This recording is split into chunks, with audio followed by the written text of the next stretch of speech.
shamarran irraa maallaqa isaanii nyaattee dhiiga isaanii isaan dhangalaasanii nyaattee quuftee bakka funyaan birriin funyaan irra si bahee waan dubbatti ilma maal fiddu namaan jette. Otoo dhiirri jiraate siinis lolu garuu Dubaay san keessa baay'ee namni waan jiru fakkaatu namni iyyuu hin jiru. Otoo namni jiraate gurbattii kana maaliif seeraan jedhee deemee namni tokko iyyate wanti biyya seerri keessa jiru yoo ta'e innaa kaan seera jiraan hin jettu Dubaay kana baay'uma tokko irraa odeessitu. Seerri innaa kana hin hojjetu. Meenatti seerri yeroo kana hin hojjetu. Yoo seerri jiraate seerri yeroo kana hojjechuu qaba.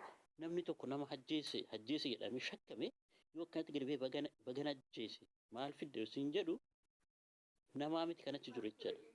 Kana harree qofatu achi keessa jira. Dhiirrisis dubartiisis. Maal dubartiin biyya namaatti dubartiitu biyya bushaa. Dubartiin biyya maaloo 5 6 7 10 taatanii deemtanii waajjira poolisii tokkotti ragaa inni asirratti ba'ee barreessu asirratti ba'ee dubbatu qabatanii namni kun akkasitti nama ajjeesee ba'ee akkasitti fokkoraa jira. Nuuni iyyuu nu sodaachisaa jira. Shamarran lokeeshinii kennu shamarran dhimma keessaa irratti dubbattuuni shamarran akkanaati mee lokeeshinii kennaa harrumaan akkasii kaasa harrumaan akkasii godha. Nama jedhu kan akkaatti nu sodaachisaa jettanii ogeessitan qabatanii kan kunume ragaadha ragaa guddaadha. Moo Dubaay isinirraa yeroo biraa odeessitanii seeras heeras hin qabdu biyyattii. Oosin waa dubbachuu dadhabdanii maadaamii qabdanii maadaamii jettanii kan isin hojjechiistu. Maadaamii qabduu yookaan immoo namicha abbaan manaa jiraami. Lakkoofsa namicha kana qabatanii waan inni dubbatu turjumaana jettan translate gootanii fi namni kun as keessa biyya kana keessa ta'a akkanatti obboleettii tokko akkana godhe har'allee akkasitti dubbataa jira akkasitti gadi ba'ee maal fiddu jechaa jira. Biyya keessan seerri hin jiru jettanii mee namni kana godhe jira. Mias lakkoofsa barreessaa nama furaazaa jirtanii mee namni kana godhe jira. Hin jirtan. Namni kana godhe jira hin jiru. Keessattuu ijoolleen Oromoo jechaadha. Waan sini dhiira jala kaachuu kan sin beektan. Dhiira kun bineensa kan amantiidhaan illee sin fakkaanne kan maalillee sin fakkaanne kan morma keessa kutee achi gatee Allahu Akbar siin jedhu. Si jedhee kana jala kaattan. Warri wal fakkaatu wal jalaa haa kaatu. Warri sin fakkaanne garuu har'umallee miidiyaa kana jala hudduu keeraas sin argan.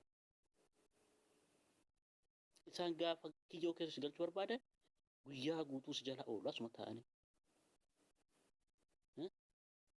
Innaati tiktookii baante kaatee dhufu maaliif warra kanatu facaafamee jira tiktook kana warri garaan kanaan hundaa'etu jira. Intala Oromoo tokko kan immoo intala kiristaana tokko xamadiitii fidii kan jedhu warri maqaa amantiitiin bobbaafamantu jiru. Suma jala asuma bareedduu koo maarii koo siin jedha. Gaafa bulii 4-5 onnee kee xaphi godheetii si fuudhee deemu keessaa dhufe. Sana booda si nyaata. Gaafa sana booda maachas deebiteetu immoo amantuma keessa turtillee arrabsita. Yes. Amma mucayyoon tokko tiktook kana naannoftu meenyu jedhan ishiin Sumayyaa sitti maal ishii gurraatti kasalaa fuulli ishii hudduu dandeessa fakkaattu jira gurraachoo guddina jecha waa'ee qulqullinaa haasofti. Dhugaa Kiristoos dubbachuudhaaf otoo niqatis hin caalla. Asitti tagmaamu deemu kan tagmaamaa ta'e achi dukkana keessatti uffata dhibbaa ofirra naqxee kan xurooftan indee uffannoo yoo namarratti baay'atu nama xireessa otuma amma fedhi dhiqattee iyyuu. Afaan beektan waan akkana jira namni kun bakka kanatti akkas godhe har'allee kun wakkatti dubbata jira jechisaa kanaadha jettanii turjumaanaaf rakkisaa hin qabu sin maadaamiillee waan sin dubbattan waan barraa'ee woo dubbisuu baatte turjumaan waan translator jira kan waan barreessitu tokko kan hiiku karaa afaan biroo so kan barreessimee afaan keetti kan dhugetteen beekatti waan ta'u deemaa jiru har'a keessa mee eenyu keessanii kan kana godhe namni tokko keessa kana hin godhu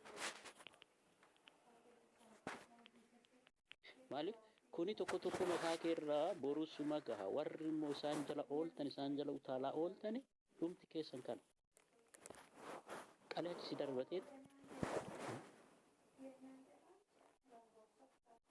qaleeta yookaan si fannisee si darbatee ofiif akkas taatee si jedha bakka ooltan bakka dhaabbatta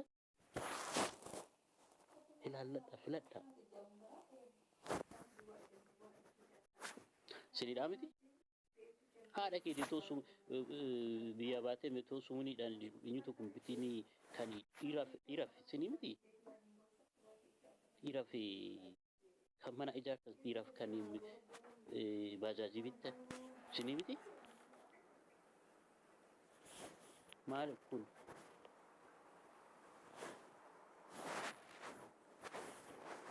hormi hormuma si hima dhaggeeffadhu shamar hormuma si nyaata dhumarratti si nyaata maatii kee garuu ama maatii kee yookaan nama fira dhiiga keessiin dhalatte kan si ga'u hin jiru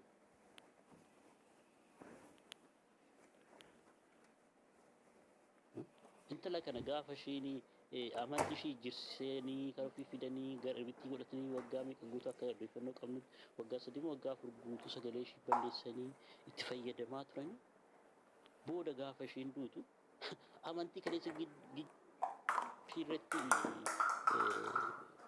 nama morma ishii reefu ishii irratti morma ishii irratti kirrii hidhanii kiristaana jedhanidha. Kana kan godhe immoo gurbattii kan embaasii keessatti nama Muhammad jedhamu kan Muhammad Mokonnin nama jedhamu kan boolla tokkotti fincaan isaanidha. Embaasii sana keessatti illee waraqaa sobaa barreessanii chaappaa fuudhanii irra kaa'anii akka reeffi biyya galu kan taasise sobaan Muhammadiif dhaggeeffadhaadha. Oduu qabatamaan Muhammadii fi Mokonnin nama jedhaman gurbattii abdii kana wajjin kan boolla tokkotti fincaan shamarran meeqa kan dhiiga boochisan warra kanadha.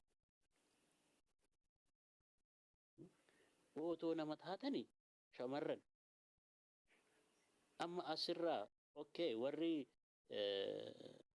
free visa hin qabne sochoon illee xiqqoo rakkisaadhaas okay warri immoo free visa qabdanii sochootan osoo nama taatanii hiriiruma maaliif wanti mucayyoo kana irratti ga'ee boruus irrattis ni ga'a. Hiriiruma waajjira poolisii tokko naannoo keessaniif itti baatu. Hin gaafattu. Namni afaan arabaa hin dandeessu. Dhimma akkasa jira hiriira nagaa sagalee keenya dhageessisuu barbaanna. Biyya keessan irratti namni tokko deemee gaafachuu danda'a. Namni lama sadi taatanii mee dhimma akkanaatu jira. Sagalee keenya dhageessifanna. Dhimmi akkanaa shamarran biyya keessan keessatti dalagdu irratti yeroo baay'ee dhimmoota ciccimoo akkasii gahaa jira. Dhiirotaan akkas ta'aa jirti. Keessattuu warreen dallaalaadha jettee as keessa sochootu warra keessatti lubbuu namaa nyaatutu jira. Abortion fakkeenyaaf abortioniidhaan illeegaal nama gaafachiisa.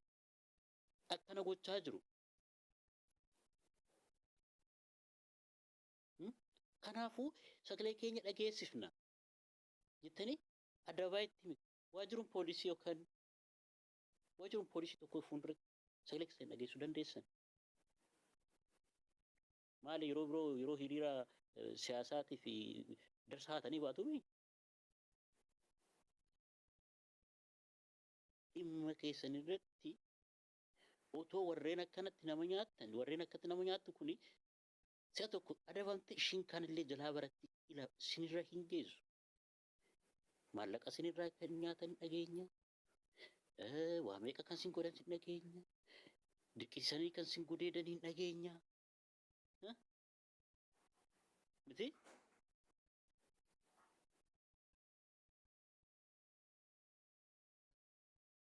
So yeroo kuni hundi isinirra gahu sagalee keessan akkamitti dhageessifne?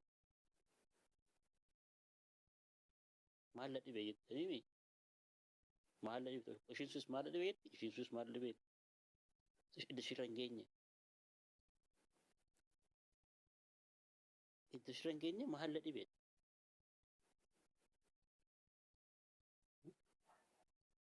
Kanaafuu gurbaan kun asuma taa'ee har'allee sitti fokkora. Warra fagoo jiru bilbila isaa argannee bilbilee ittiin jennu as nutti fokkora.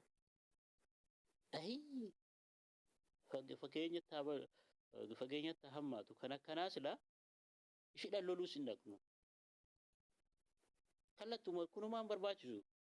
Waanuma inni dubbatu riikardi godhattee fuutee deemte waajiruun poolisii deemte akkana jedhee dubbatta. Maaliif? Nama ajjeesuun barbaachisu. Seera waan nama ajjeeste nama yakkamaallee yoo ta'e ajjeeste ati ni gaafatamta seeraan jechuudha. Kanaafuu ajjeesuun hin barbaachisu. Fuutee deemteeti wanta inni barreessu amma laayivii irra bahee waan inni dubbatu tiktook irratti wantoonni inni poosti godhe isaanuun fuutee deemtaa riikardi godhattee yookaan immoo akkasumattis nyuusaa fuutee deemte namni kun akkasitti nama ajjeese har'allee haastaa fokkoraa jira har'allee yoo nuti haqa keenyaaf dubbannu nuti dhaadachaa jira jettan. By the way, du'aa keessa utuu hin jirtu dhiirrittis taate dubartiinis taate namni hin jiru.